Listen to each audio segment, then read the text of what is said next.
Olá, ouvintes! Bem-vindos a mais um episódio do Tá de Clinicagem, seu podcast de atualização e revisão em clínica médica. Meu nome é João Urbano. Meu nome é Joane Alves. E eu sou Ingrid Franer. Isso aí, estamos reunidos aqui, acho que poucas vezes, acho que a gente nunca gravou. A gente nunca gravou. Né? Primeira vez, estou gravando. Exatamente. Sacerdotisa, nossa hipérbole da clínica médica. O negócio Mulher hoje tá... estuda, malha, faz café antes das 6 horas da manhã. Exatamente. Respeita, tá? Que isso. Estamos aqui para falar sobre um tema, se eu tô aqui, é alguma coisa de neurologia, né? Já é o spoiler, né, Joca? Já é o spoiler. O que é que a gente vai falar hoje, Jô?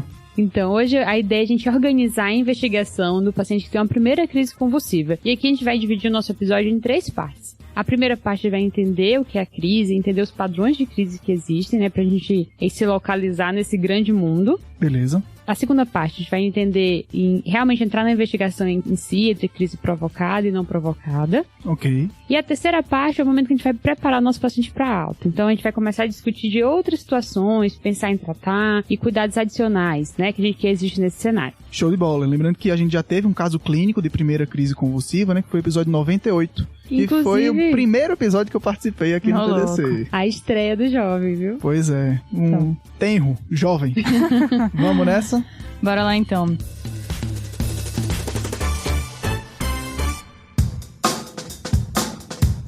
Então, para começar, Joca, acho que o primeiro ponto é a gente definir, assim, sindromicamente como que o paciente vai vir. E a gente achou que seria mais interessante chamar de perda transitória da consciência, até para abordar outros diagnósticos aí que fazem diagnósticos diferenciais com a crise convulsiva. Então, o que seria essa perda transitória de consciência? Então, Ingrid, aqui quando a gente fala em perda transitória de consciência, a gente tem 2 grandes pilares aqui que a gente vai tentar diferenciar, que são as perdas transitórias causadas por síncope, que por definição, são causadas por um hipofluxo cerebral. Perfeito. Das crises convulsivas, né? Das crises epiléticas, que são, por definição, sintomas transitórios causados por uma hiperativação cortical. Beleza. E aqui, quando a gente fala, por exemplo, de síncope, o que é que você consegue me falar aí de diferenciais, de características de síncope pra gente ficar atento nesse paciente? Beleza, então falando de síncope, a gente consegue dividir aqui em 3 grandes grupos. Síncope reflexa, síncope devido à hipotensão ortostática e síncope cardíaca. Beleza.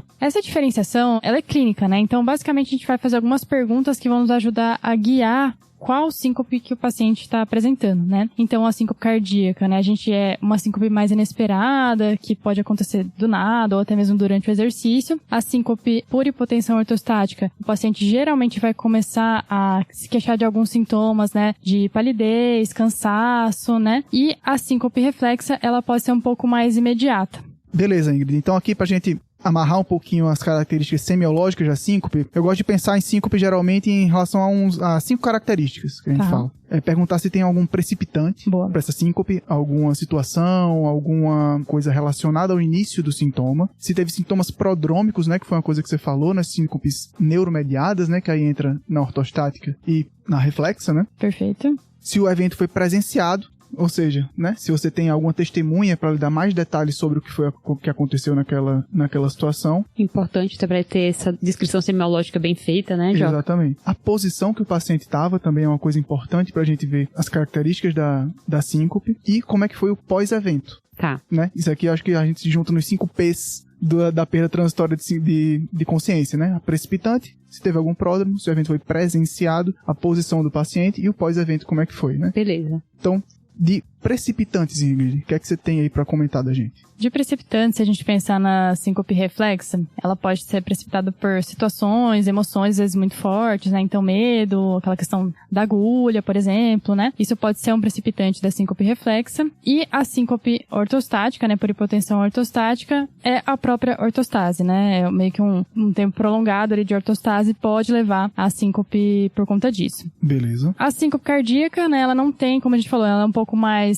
sem tantos precipitantes. O paciente pode literalmente não estar sentindo nada, mas pode também incluir, às vezes, taquicardia, bradicardia, e pode estar relacionada também ali um momento de exercício. Beleza. A síncope cardíaca, geralmente, ela também é muito falada como aquela síncope desliga-liga, né? Perfeito. Que o paciente, ele apaga sem ter pródromos. Exato. E depois ele retorna ao nível de consciência também rapidamente, né? E quando a gente fala de sintomas prodrômicos, Ingrid? Pensando em pródromos, né, na síndrome reflexa e até na hipotensão ortostática, né, pode até confundir um pouco na história, não é tão simples diferenciar esses pródromos das duas, mas na reflexa, geralmente o paciente começa a ter náusea, suor, palidez, a visão turva, e na síndrome por hipotensão postural, ele também pode ter uma sensação de tontura, um escurecimento, uma sensação até de leveza mesmo, como fosse mesmo um pródromo, né? Isso vai ser bastante diferente quando a gente fala de crise. Exatamente. Então aqui a gente viu essas características de síncope, né, que são causadas por hipofluxo cerebral. Quando a gente pensa em crise epilética, geralmente as crises epiléticas no adulto, a maioria das crises, a gente vai definir isso um pouquinho melhor, são crises focais que evoluem para tônico-clônicas bilaterais. Esse é o tipo mais comum de crise do adulto. Aqui, as crises epiléticas vão ser estereotipadas, na maioria das vezes, né? Então a gente pode ter um início focal, onde o paciente pode ter ou uma parada comportamental, ou um início de movimentos clônicos ou tônicos, né? Ou seja, repetição de abalos musculares em um membro, que logo depois evolui para manifestações motoras bilaterais, tá? E aqui é uma questão importante da gente perguntar do outro pé ali se foi presenciado, porque geralmente nessa fase que evolui para os sintomas bilaterais, o paciente perde a consciência e não se lembra mais do que foi que ocorreu. Então, esse é um dado bem legal, né?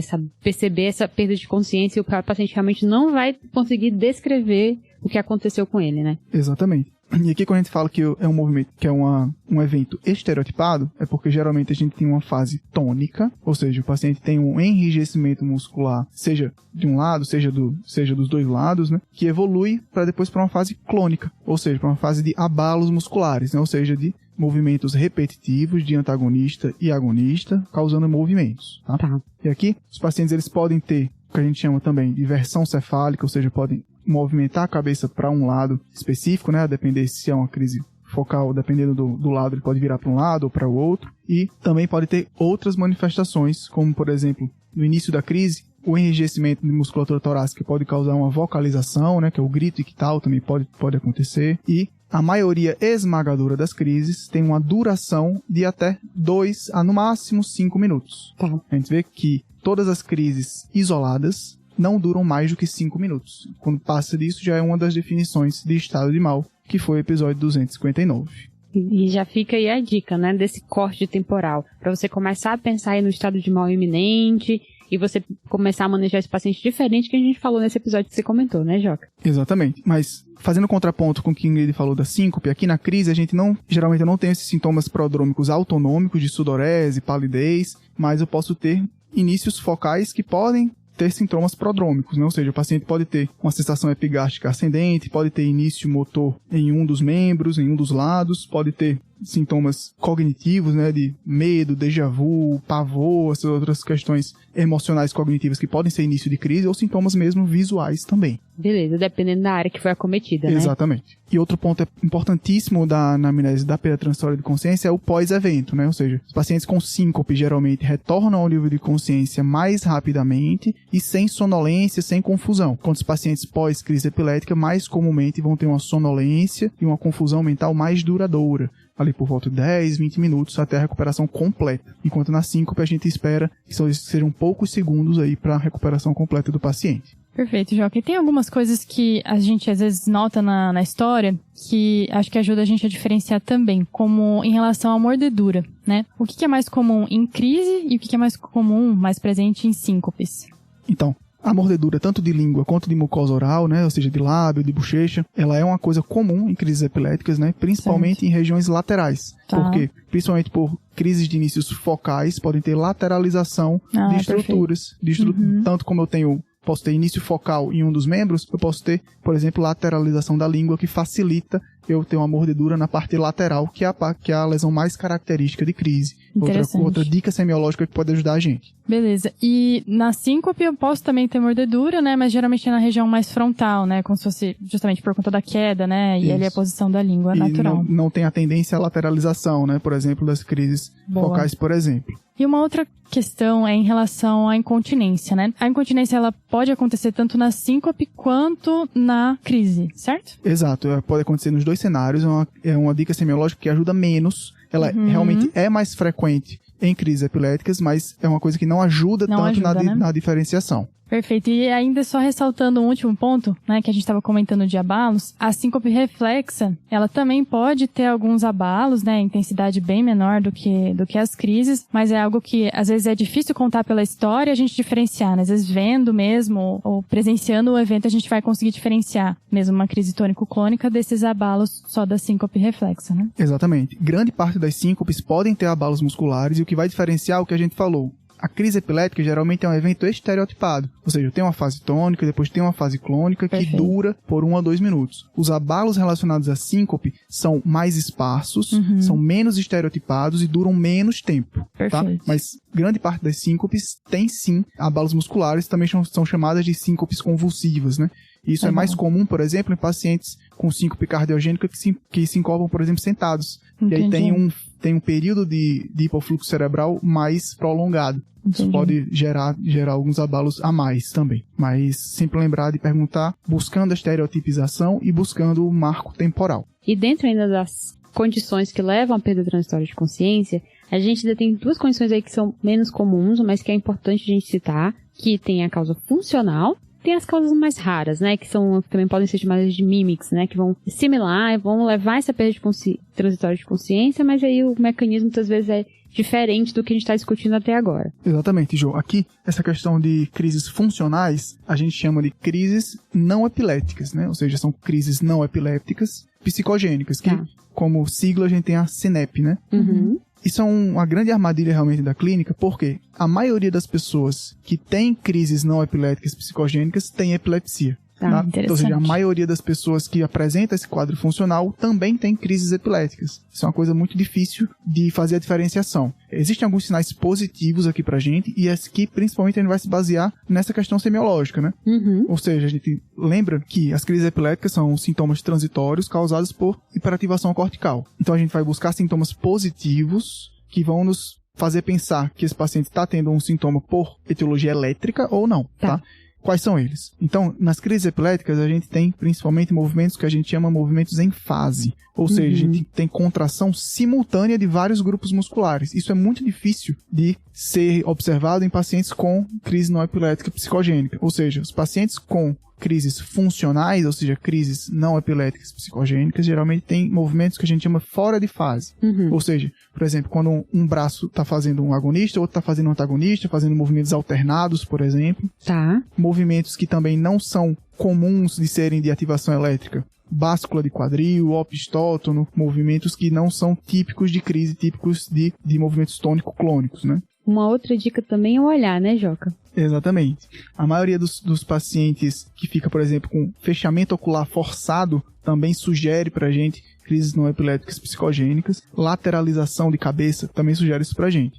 Mas lembrando que epilepsia é um mundo um pouco traiçoeiro nessa questão semiológica, né? Com certeza. Sempre que a gente vai pensar nisso, a gente consegue justificar alguma área que causa uma crise daquele jeito. Principalmente as crises frontais, que são as crises hipermotoras que a gente fala, são crises que podem ter semiologia muito diferente. Então, é um diagnóstico realmente muito difícil para ser dado na sala de emergência. O padrão ouro para a gente distinguir isso é realmente com um eletroencéfalo, com um vídeo olhando ali a pessoa, né? Que é o vídeo eletroencéfalo. Geralmente é um diferencial aí para epilepsias farmacorresistentes, tudo isso vai entrar na investigação. Mas existem essas pistas diagnósticas pra gente, mas que a gente deve ter um limiar um pouco alto de suspeição aí para não deixar de tratar uma crise nesses pacientes, tá? Então, resumindo, é importante conhecer, mas é um diagnóstico difícil pra gente chegar assim nesse primeiro atendimento. Acho que vale todo mundo conhecer, entender esses padrões diferentes pra você começar a suspeitar, né? Exatamente. E como você falou, como é uma pessoa que tem a vivência da crise, então elas têm alguns cenários, né? Ela não vai conseguir, obviamente, simular, porque não tá tendo aquela ativação toda que a gente sabe que acontece numa crise epiléptica, mas vão ter vários achados que podem confundir. Exatamente. E lembrando que realmente são transtornos funcionais. Isso aqui a gente diferencia, por exemplo, de simulação ou transtorno factício. Isso aí são outras coisas. Aqui, a maioria dos pacientes não está fingindo, não está querendo enganar, querendo fabricar sintomas. São coisas realmente de interações límbicas que acontecem, mas que não são de ativação elétrica. Exato. Perfeito. E as causas raras, né? Aí aqui a gente entra num submundo, assim, bem menos comum mesmo, né? Como o próprio nome diz. Aqui nas causas mais raras vão entrar causas vasculares. Acho que um exemplo é uma vértebro-basilar, que também é uma condição mais incomum. Roubo de subclávia, um HSA e outras situações que podem simular, né? Então, pode ser a causa mesmo da crise, ou pode ser estar mimetizando, né, a situação. Exatamente. Às vezes, auras atípicas de enxaqueca hemiplégica, doenças realmente raras que são mais do especialista e que não são do dia a dia ali da sala de emergência na perda transitória de consciência. Bom, então, encerrando aqui essa primeira parte, a gente falou da abordagem da perda transitória de consciência, falamos de síncope, falamos de crise, demos algumas dicas, né, de como identificar e diferenciar cada uma delas, mas isso pode ser realmente bastante difícil, ainda mais num contexto de emergência, e aí, como já comentou, a gente vai apostar nas que tem maior risco, né, que seria a crise convulsiva, e no caso da síncope, sempre pensar em síncope cardíaca. Exatamente. E aí agora a gente vai para o momento que a gente vai entender o que a gente falou, né? Existem alguns padrões, algumas manifestações, e vale a gente entender isso, né? Pra gente até chegar no próximo passo, que é entender o não provocado e provocado, entender como que as coisas vão progredir. E aí existe uma classificação da ILAI. Isso, que é a Liga Internacional contra a Epilepsia, o principal órgão que dita as definições em epilepsia. Tá, que ela vai dividir em 3 cenários, né?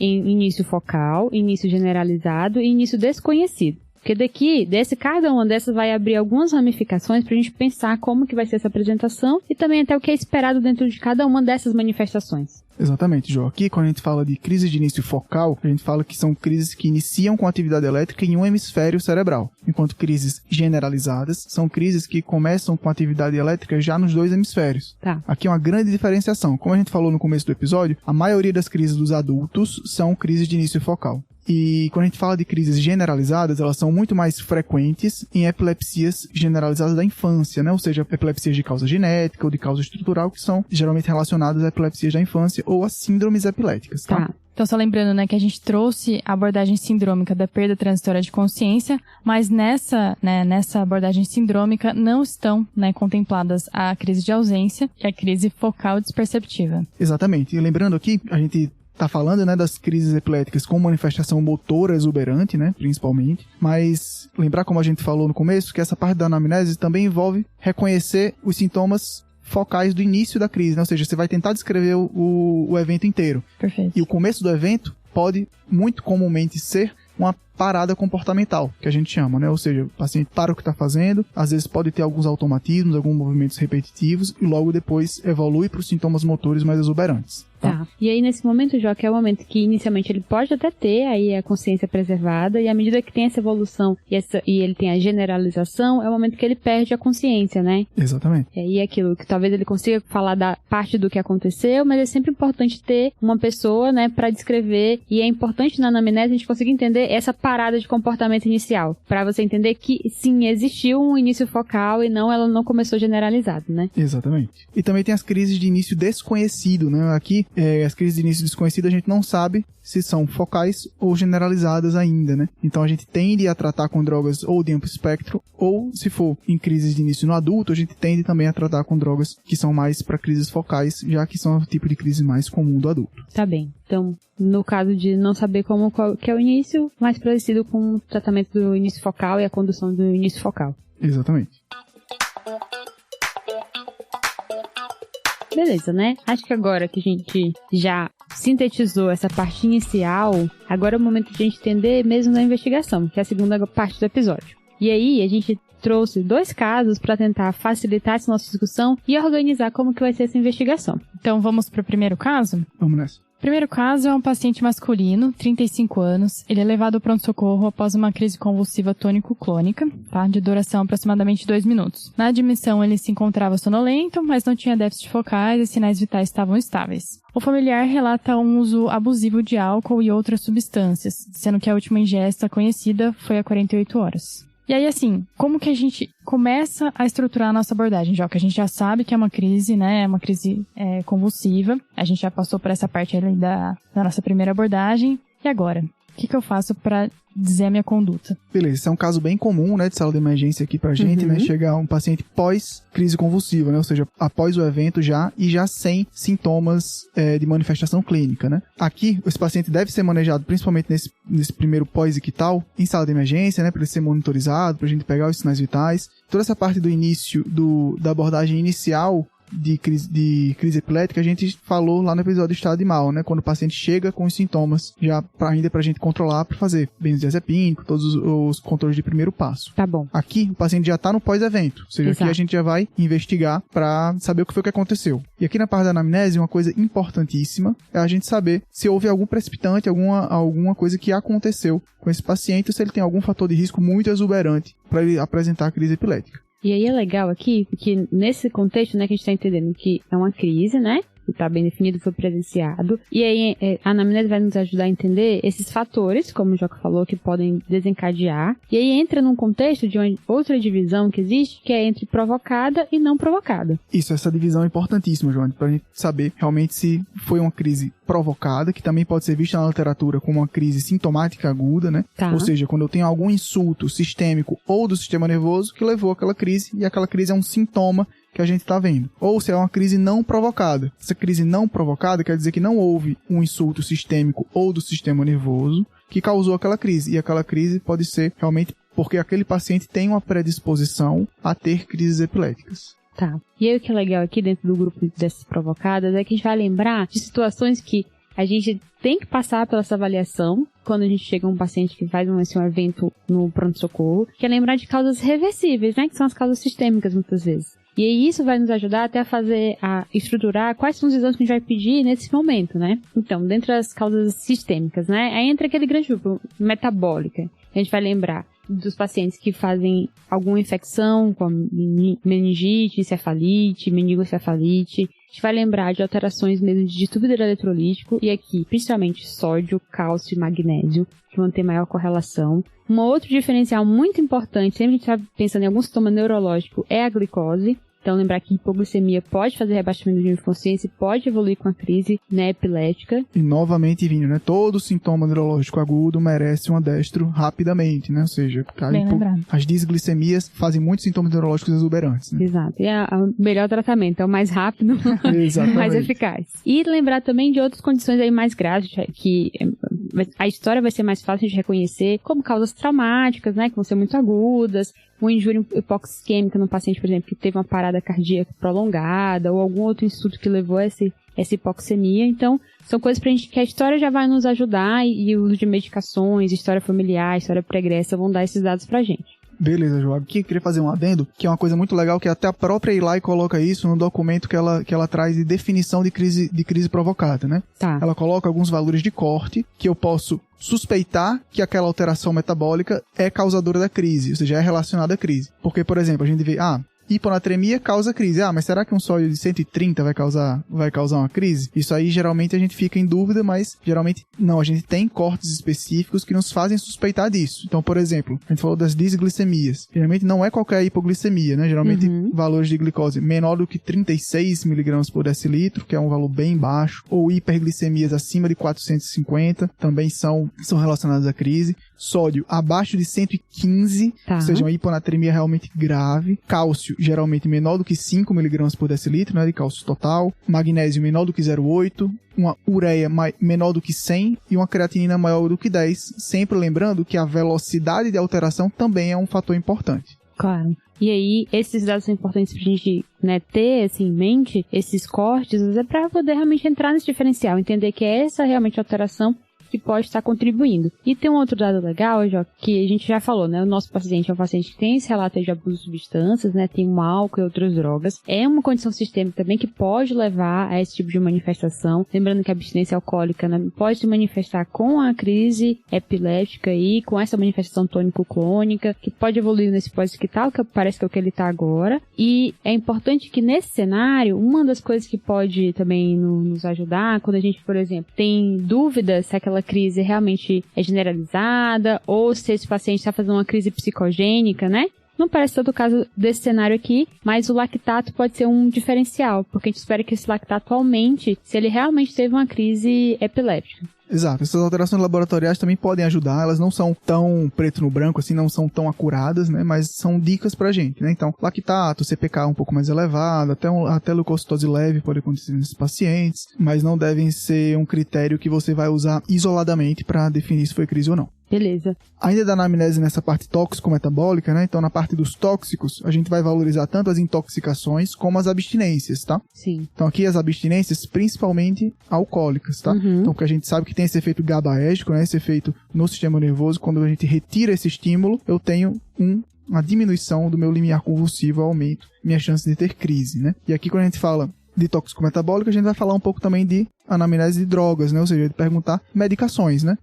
Quando a gente fala de drogas, a gente fala de fármacos também, né? Então, a gente, alguns opioides, por exemplo, como tramadol, antidepressivos, principalmente a bupropiona, que é talvez o mais famoso de facilitar crises, antibióticos aqui, os beta-lactâmicos, né? Dando mais ênfase aqui para o cefepime e para os carbapenêmicos, e também outras drogas como os antipsicóticos e também outros antidepressivos, além da bupropiona, né, como tricíclicos e os inibidores seletivos de recaptação da serotonina, também podem ser envolvidos aí nessa diminuição do limiar convulsivo. Ai, Joca, pra gente tentar aqui fechar esse grande grupo de diferencial, acho que vale comentar ainda. Em mulheres grávidas, né, ou em idade fértil, a gente lembrar de pedir o beta-HCG, para um diferencial de eclâmpsia, né, que é uma manifestação que a gente tem que estar aqui na manga, tem que ser esse diferencial importante. Além disso, vale também te lembrar aí de causas mais diferentes, também menos comuns, como hipertireoidismo, então o TSH muitas vezes entra no diferencial. E coisas mais raras tem ainda a descrição de que porfiria, essa manifestação também pode estar associada. E vale sempre, pessoal, o eletro, para ver se não tem, entrar naquele diferencial de perda transitória de consciência por crise epiléptica ou síncope, para ver ali se tem alguma alteração de QT, um QT prolongado, alguma arritmia maligna. E a urina também, exame de urina 1, sumário de urina, que ele, principalmente no contexto do toxicológico, vai nos ajudar, e até ver se existe alguma outra condição aí que está associada, tipo um lúpus fazendo uma manifestação aí, sistema nervoso central, né, pensando nas causas sistêmicas ainda. E além disso, também função hepática também pode ajudar aqui pra gente, principalmente quando a gente pensa em hiperamonemia, né? Sim. Aqui pra gente também pode ser uma manifestação de encefalopatia hiperamonêmica, a ocorrência de crises epiléticas. E o hemograma que a gente não nega a ninguém, né? Exatamente. Vai furar o paciente com hemograma é impossível. Exatamente. Então, ó, hemograma, eletrólitos, TSH, beta-HCG se mulher, sorologias é importante também, até para um diferencial de um HIV, um VDRL, né? Que aí entra também como uma possível infecção do sistema nervoso central fazendo essa manifestação. O lactato para ter esse gostinho de quero mais, mas não é essencial. Toxicológico, se na história clínica fizer sentido. CPK vai também ser aquele adicional, né, para ver se realmente favorece a generalização, mas isso só no caso que a história não seja muito evidente. A urina para ajudar a gente a fazer outros diferenciais, somente acometimento renal e o eletro. E função renal e hepática. Exato. A lista é longa. Mas aí, basicamente, a gente está tentando identificar algum evento agudo, né, que possa justificar essa crise, né, que possa ser justamente o que o Joca comentou, uma manifestação, né, a crise possa ser uma manifestação disso. E, além dessa questão da história, dos laboratoriais e do eletro, a gente também tem que lançar mão de exames de imagem, certo, Joca? Isso mesmo, daqui a imagem vai ser essencial para a gente definir se há uma causa estrutural dentro desse grande grupo de crises provocadas que a gente está vendo aqui. A gente sabe, por exemplo, que as crises podem acontecer dentro de qualquer sangramento do sistema nervoso, seja ele um AVCH, um HSA ou os outros sangramentos extraaxiais, né, como a epidural e subdural, por exemplo. E também, se em caso de trauma crânioencefálico, também pode ser uma manifestação aí das contusões, né, das lesões cerebrais causadas por trauma. Outra coisa importante da imagem, aqui a gente vai entrar numa seara talvez um pouco polêmica, não polêmica, né, mas de uma decisão clínica difícil. A gente sabe que as crises epiléticas, depois que elas ocorrem, elas podem ter um período de manifestações clínicas negativas depois da crise. Como assim? Por exemplo, pacientes que têm crises de início focal, ou seja, começa com início focal num braço direito, por exemplo. Depois tem a crise bilateral e depois entra no período de pós-ictal. Tá. Aquela parte que começou a crise, geralmente ela pode ter uma fraqueza que dura alguns minutos depois da crise. E esse é uma rasteira, né, Isso é uma rasteira, que é a famosa paralisia de Todd, né?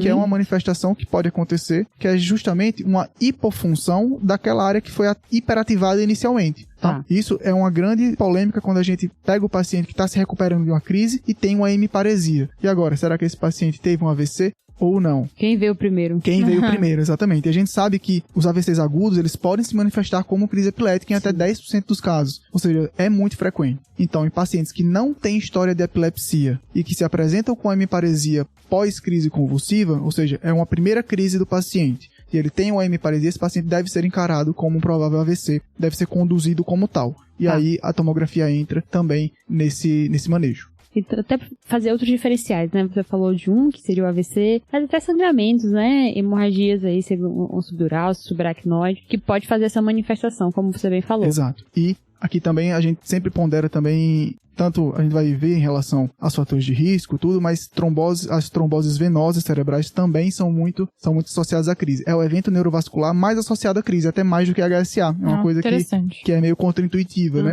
Mas as TVCs se apresentam muito comumente como crise epilética. Beleza. Bom, e depois da tomografia, né, se realmente tiver aquela suspeita infecciosa, vem o líquor, né, se não tiver nada impeditivo ali de pressão, certo? Exatamente, Ingrid. É uma coisa importante que você comentou, né? O líquor, quando eu indico aqui, no paciente que teve crise epilética, sempre vai ser depois de atomo, né? Perfeito. É uma daquelas situações que a gente precisa da imagem para funcionar com segurança, né? E aqui a nossa suspeita de infecção vai envolver tanto a questão de sinais de irritação meningea, outras coisas que não são tão acuradas do exame físico, mas principalmente presença de febre, alteração comportamental e confusão mental, precedendo o quadro também com cefaleia. Tá. E aí eu não devo atrasar o tratamento desse paciente se a minha principal hipótese é que seja meningite ou meningocefalite, em detrimento de fazer o exame para depois fazer o líquor, né? Exatamente. Pensando na gravidade da situação. Exatamente. É uma outra situação da neurologia que é tempo dependente, né? Principalmente quando a gente tá falando de encefalites virais, né? Exato. Que comumente se apresentam como crise. Boa lembrança. Até porque é legal falar, né? Só esse último adendo, Ingrid, é que, por exemplo, nos pacientes que têm uma história de etilismo importante, é muito comum eles serem uma manifestação conjunto de uma hipomagnesemia. Boa. Então, claro, né? Pode ser do etilismo somente, da abstinência, mas pode ser que ele precise corrigir algum eletrólito ou tem alguma outra condição até então não diagnosticada. Beleza, então, mas pela história e pelos exames, a gente está bem convencido de que a causa, né, a possível causa dessa crise convulsiva, de fato foi o álcool. Certo? E aí, Joca, eu preciso pedir o eletroencefalo aqui, eu preciso pedir um outro exame, por exemplo, uma ressonância, tá? Para tentar ver outras coisas ali em sistema nervoso central ou não? Eu, estando satisfeita com a minha anamnese, com os meus exames mais básicos, vamos dizer assim, eu posso comprar que é isso e, enfim, dar seguimento. Então, esse caso é bem interessante porque, como o Johnny falou, né, o paciente etilista crônico, ele é talvez o paciente mais epileptogênico que a gente tenha, né? Sim. Que além da possibilidade de intoxicação por álcool, ele também tem mais risco de fazer crises quando faz abstinência, tem mais risco de fazer desnutrição, tem mais risco de fazer trauma crânioencefálico, tem mais risco de ter hepatopatia. Então são vários fatores que confluem aqui e esse paciente merece uma investigação, como a gente falou. Tá? Mas aqui quando a gente encontra uma causa bem estabelecida e provável de uma crise provocada, eu não preciso, por exemplo, de um eletroencefalo ou de outros exames, porque ele não vai me trazer informações adicionais que mudem a minha conduta. Perfeito. Tá?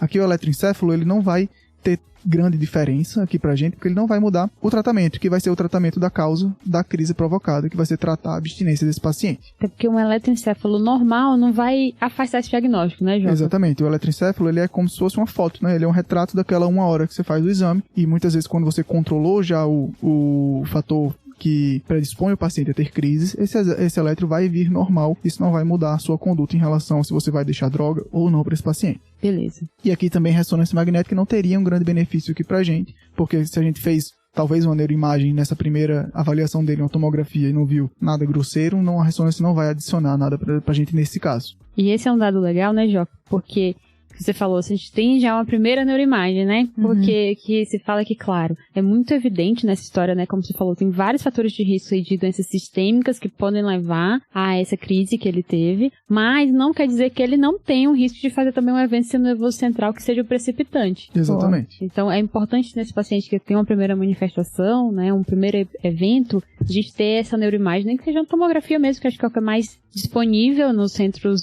no país inteiro, pra gente ter isso já documentado. Exato. Isso a gente vai comentar um pouquinho depois, mas isso também entra no nosso rol de informações que a gente vai usar para julgar se esse paciente merece um tratamento de continuidade com fármaco anticrise ou não. Tá bem. Então, cenas dos próximos capítulos. Exato.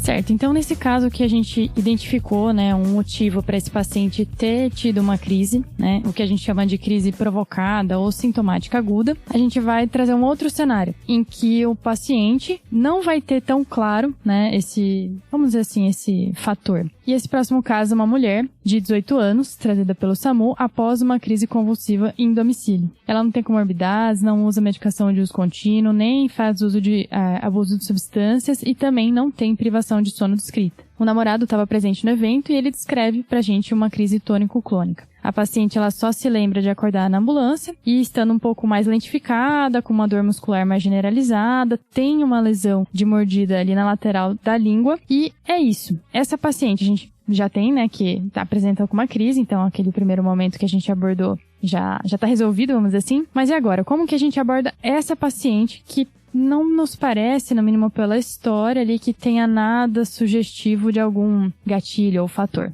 Beleza, então aqui a gente está frente a uma crise dita não provocada, né? Ou seja, a gente fez a investigação e não encontrou fatores precipitantes ali que digam pra gente que foi causado por algum insulto sistêmico ou do sistema nervoso central. Aqui, a gente vai encarar essa paciente principalmente buscando fatores que nos façam pensar que essa paciente tem um risco elevado de recorrência de crise. Certo. Então aqui no cenário de emergência, essa paciente não vai ficar muito tempo na sala de emergência, né? Uma paciente que pode ser candidata a alta após algumas horas de observação, só para ver se ela não vai recorrer à crise, né? Tá. Mas aqui, essa paciente, a decisão por prescrever ou não um fármaco anticrise para ela, um anticonvulsivante para ela, vai depender desses fatores de aumento de risco de recorrência de crise. Tá bem. Então, Joca, no caso dela, a gente vai fazer a mesma investigação que a gente fez pro primeiro cenário, né, naquela parte laboratorial e com eletro, né, pra gente descartar outros diferenciais. Eletrocardiograma, né? Isso, eletrocardiograma.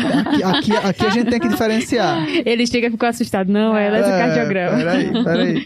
Então, fazer a investigação laboratorial e o eletrocardiograma. Isso. E aí, ir pro segundo momento, que é pensar na neuroimagem, né? Exatamente. Aqui, vale a pena comentar uma coisa que a gente não falou até agora no episódio, que é o conceito de epilepsia, né? Aqui pra gente, quando a gente fala de crises não provocadas, a gente entra nessa área de pensar, será que esse paciente tem uma epilepsia? E o que é que a gente tem de definições da Eli aqui pra gente? A epilepsia é uma doença que causa predisposição do paciente a ter crises epiléticas. Tá. Bom. E o que é que a gente faz de definição prática pra gente? É um paciente que tem pelo menos 2 crises não provocadas, separadas por 24 horas, ou o paciente teve uma crise não provocada e tem um aumento do risco de recorrência de crise. Esse aumento do risco de recorrência é baseado em estudos de coorte, de observação longitudinal mesmo, que a gente define como um aumento de risco significativo, aquele paciente que tem uma recorrência de até 60% de crises no segmento de 10 anos, ou seja, um segmento bem longo, né? Mas por que a gente usa esse corte, né? Foi realmente uma coisa convencional, né, dos estudos da Eli, mas é uma coisa justamente para valorizar que ter uma crise epilética é um evento muito deletério para o paciente.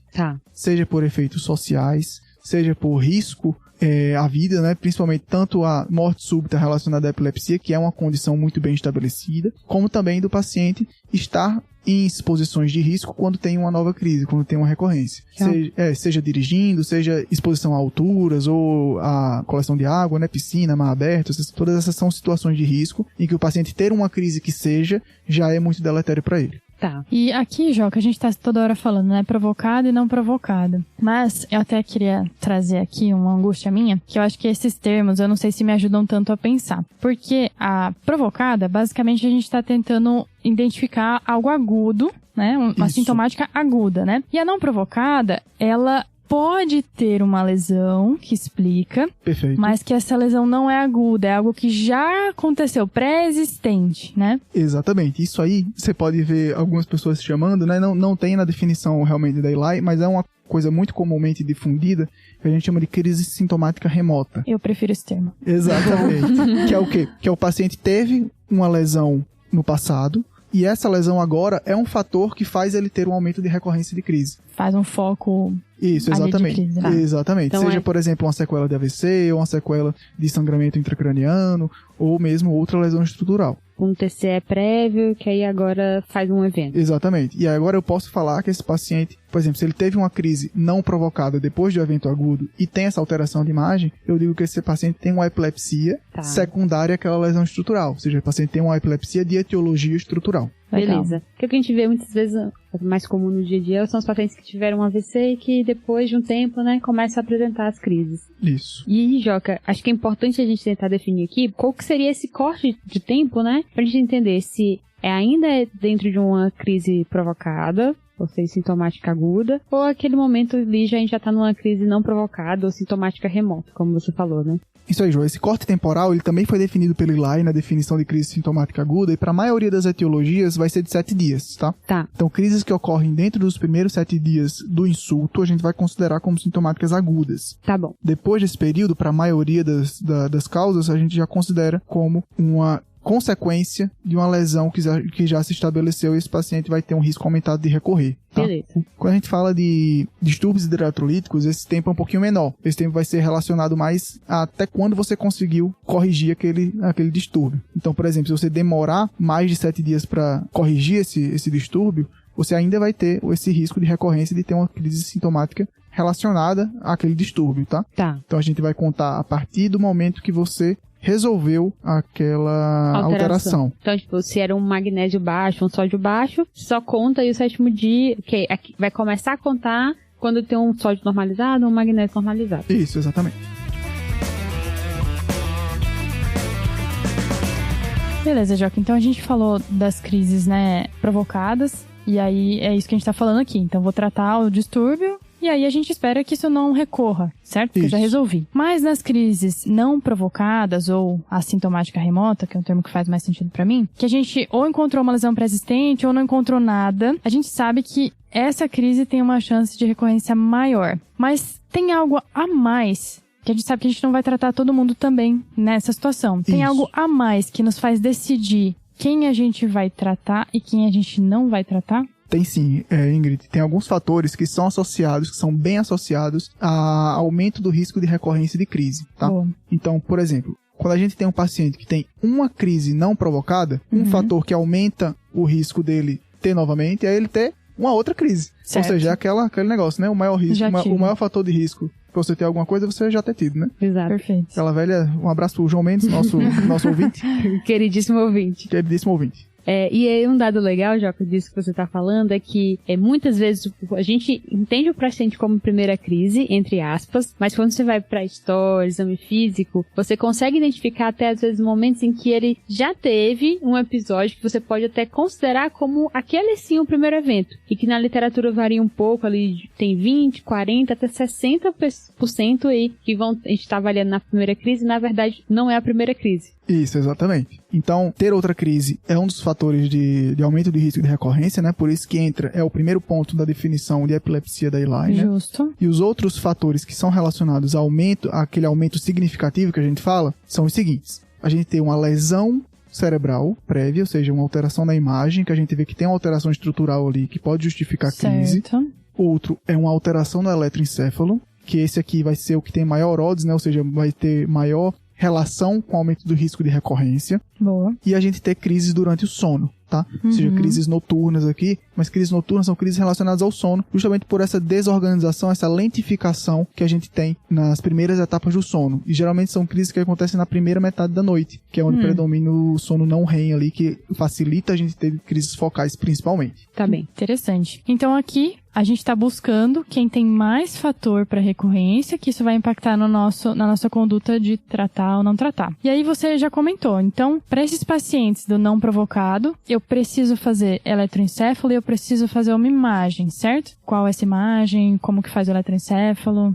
Isso, então a gente tem aqui principalmente 3 fatores de aumento de risco de recorrência. 4 fatores, né? Ter uma outra crise, separada por 24 horas, né? Uma crise também não provocada. Um eletronormal, uma imagem anormal ou crise noturna. Crise noturna a gente vai pegar na anamnese, principalmente, né? Então, quando a gente vê eletro e imagem, a imagem de escolha aqui vai ser a ressonância, porque vai ver com mais detalhes, principalmente lesões mais sutis, né? Como, por exemplo, displasias corticais, esclerose mesial temporal, algumas outras coisas que são mais sutis que a gente não consegue ver na tomografia. Beleza. Mas se você não tiver disponível, uma tomografia é um bom passo inicial para você ver alterações mais grosseiras. E na ressonância eu tenho que dar aquela dica pro radiologista, né? Que eu tô buscando algo relacionado à crise convulsiva para que ele faça cortes mais finos, que vá buscar mesmo em regiões aí que são mais conhecidas de foco. Isso, certo? Exatamente. Isso é muito importante no pedido, porque realmente são protocolos mais específicos e é uma coisa que o radiologista tem que estar atento ali para procurar essas alterações que muitas vezes são muito sutis realmente, tá?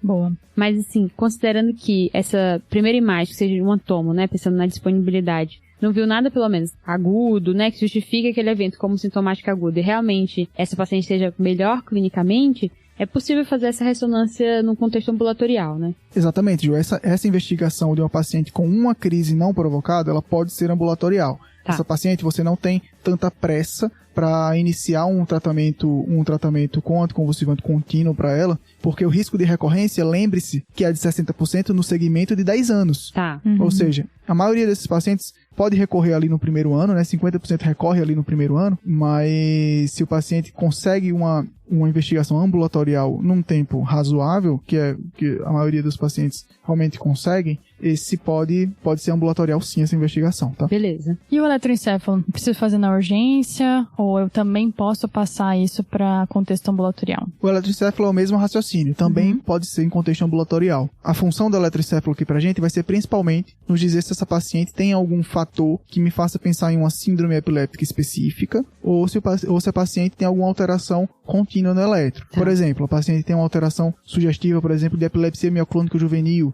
que a gente sabe que é uma síndrome epilética bem estabelecida, principalmente de mulheres jovens, que é, por exemplo, o caso que foi apresentado. Isso tem um tratamento que é mais eficaz, que é mais específico. Tudo isso a gente vai ver no eletroencefalo, mas não é urgente pra gente aqui fazer no contexto da primeira internação.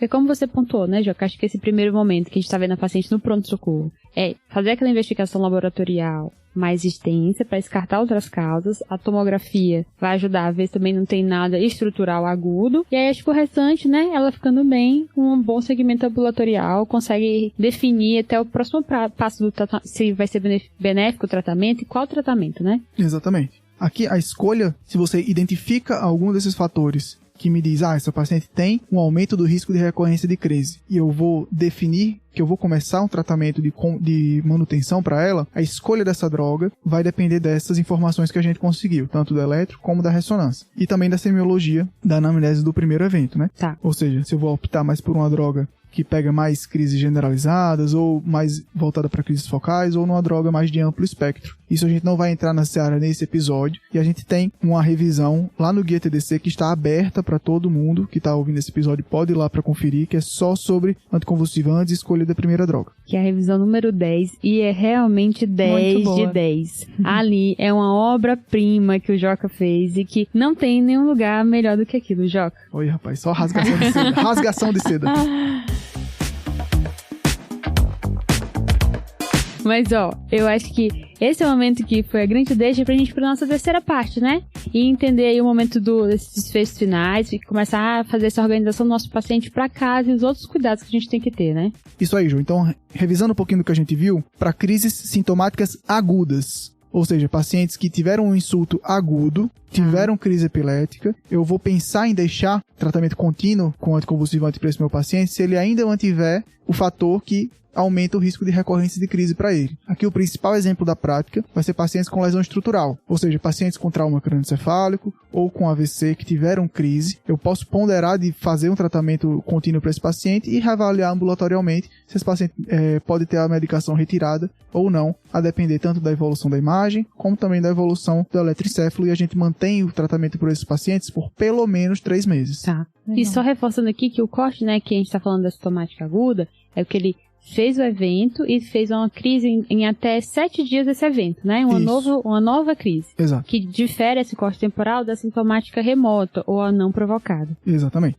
Que aí ele teve um evento e aí mais de 7 dias é que ele recorreu da crise. E muitas vezes é mais tardio, né? Que é mais comum a gente ver em pacientes mais idosos, ou pacientes que em algum momento da vida tiveram um AVC, um TCE, e aí algum tempo depois, que é mais do que 7, faz uma crise convulsiva. Exatamente. E no segundo cenário das crises não provocadas, aí entra essa discussão que a gente acabou de ver. Alteração de eletro, alteração de ressonância ou de tomografia, e a semiologia, se tem crise noturna ou não. Tudo isso pra gente avaliar o risco total de recorrência desse paciente, e que essa avaliação geralmente pode ser ambulatorial. Beleza. E Joca, tem algumas orientações que a gente pode passar, tanto para paciente que teve provocada ou não provocada, sobre restrições de atividade, assim como dirigir, né, nadar? Tem alguma coisa que a gente precisa orientar? Isso é muito importante, Ingrid. A exposição de risco desses pacientes, já que eles, principalmente para os que têm aumento do risco de recorrência, é uma coisa muito importante.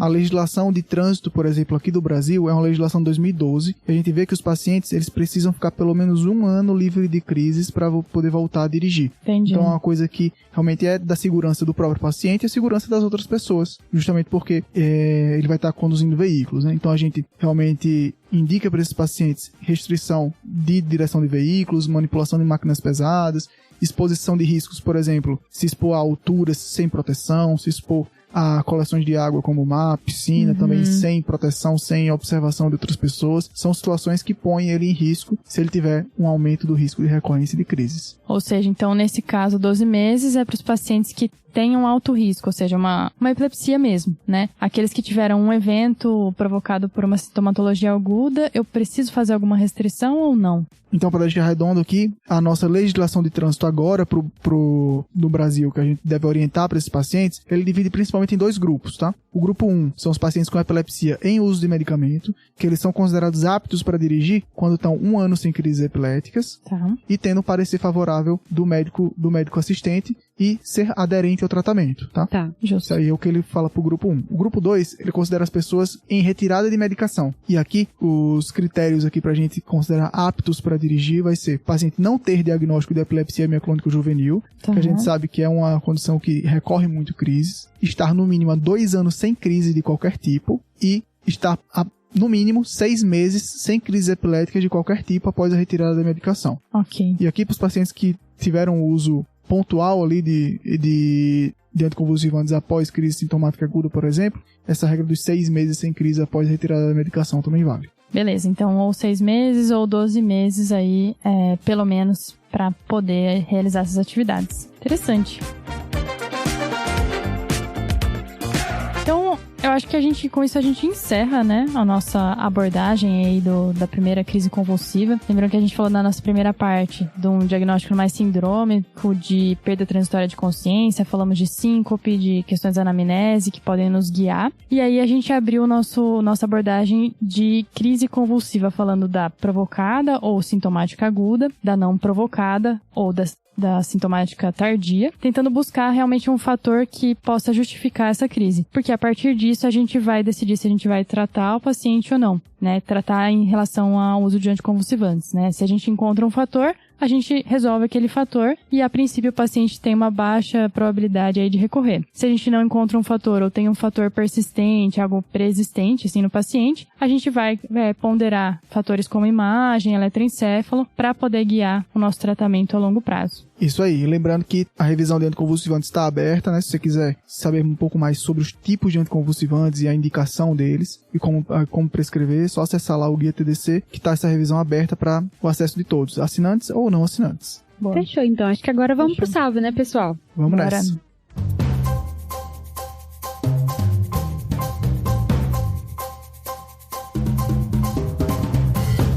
E para quem vai o seu salve, Joane Alves? Então, meu salve vai para Letícia Vilarinho e Luísa Axelrod. As duas são R3 de Clínica Médica do HC. A gente está tendo um contato próximo agora, porque a gente tem um projeto de pesquisa em conjunto. Ciência total. Tá vendo? E as meninas são super fãs, já conheciam o TDC, já seguiam tudo da gente e me cobraram salve, muito merecido, então fica aqui o salve pra elas. Salve, pessoal, um abraço boa, aí, boa salve, sorte meninas. com essa chefe exigente, tá? Você é louco.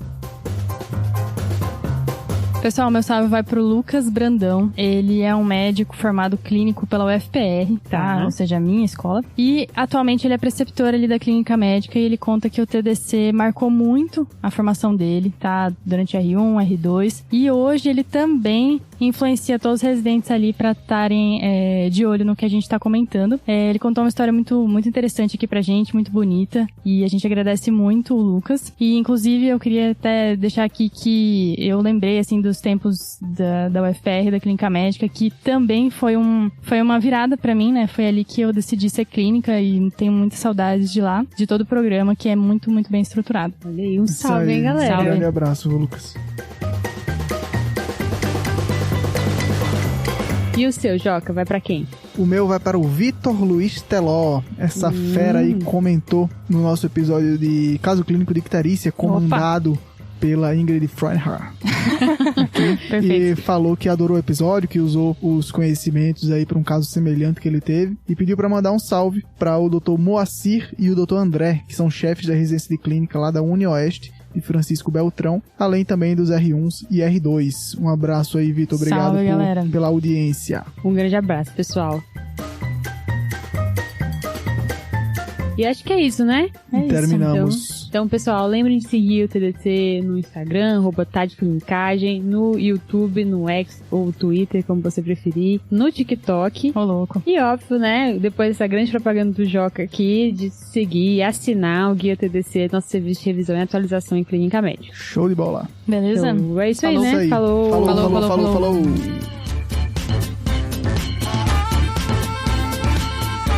Esse podcast tem como objetivo educação médica. Não utilize como recomendação. Para isso, procure seu médico.